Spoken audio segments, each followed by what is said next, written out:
Hello friends, welcome to my channel. So in this video I am going to show you how you can change your Zoom app password here in just 1 minute from your Android phone or your iOS. So the process for Android and iOS is the same. So now I am using Android phone, so you can see down here the 4 options is here: meet and chat, meetings, contact and setting. Just click on the settings option.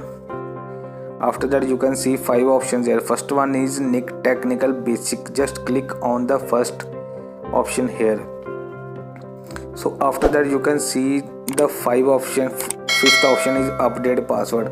So first one is profile photo, account, display name, personal note, and fifth one is update password.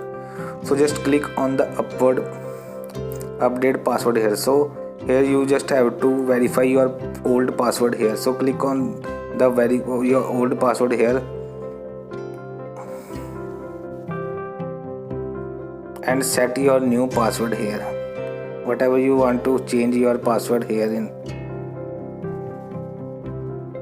and click on the save button. Right now I don't want to change my password here, so with this you can just easily update your new password on your Zoom application here. So it is very simple process for both iOS and Android. It is the same process for both. So if you like this video, please subscribe to my channel. See you in next video.